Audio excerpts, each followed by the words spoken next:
Freaks Maranamass trailer ഇറങ്ങി കണ്ടു. ബേസിൽ ജോസഫാണ് ഇതിലെ നായകൻ വരുന്നത്. അതുപോലെ ബാബു ആൻ്റണി, അങ്ങനെ ഒരുപാട് വെറൈറ്റി കഥാപാത്രങ്ങൾ നമുക്കതിൽ കാണാൻ സാധിച്ചിട്ടുണ്ട്.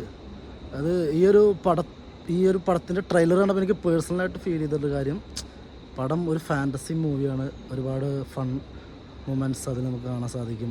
ബേസിലിൻ്റെ പടം ആയതുകൊണ്ട് തന്നെ വളരെ കോമഡി, അതിൽ വളരെ നല്ല രീതിയിലുള്ള കോമഡികളും അതിൽ വരാൻ സാധ്യതയുണ്ട്. പിന്നെ എപ്പോഴും ബേസിലിൻ്റെ ഒരു പടം എന്ന് പറഞ്ഞാൽ ഒരു ആവറേജ്, എപ്പോഴും നല്ലൊരു പറ്റ കൂതറ പടാവില്ല.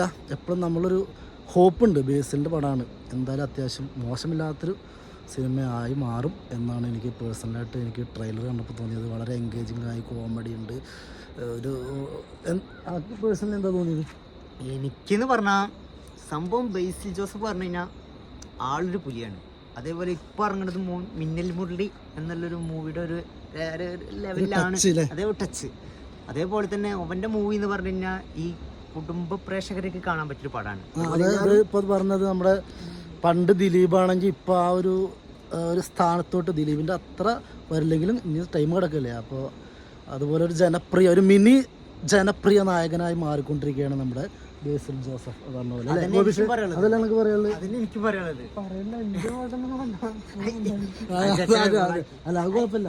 അപ്പോൾ അവനങ്ങനെ ക്യാമറയിൽ വരുന്ന ഷൈ പേഴ്സൺ ആയതുകൊണ്ടാണ്.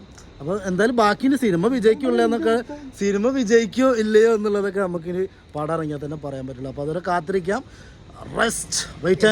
പടം എനിക്കും തോന്നുന്നത് വലിയ കുഴപ്പമുണ്ടാവില്ല.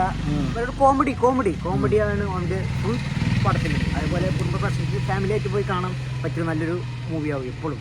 അതേപോലെ തന്നെ ഇതും അതേപോലെ ആവുമെന്ന് നമുക്ക് പ്രതീക്ഷിക്കാം. ഞങ്ങളുടെ എല്ലാവിധ ആശംസകളും. അപ്പോൾ ഓക്കെ, ബൈ. അപ്പോൾ എല്ലാവരും നമ്മളെ സപ്പോർട്ട് ചെയ്യാം. ഓക്കെ.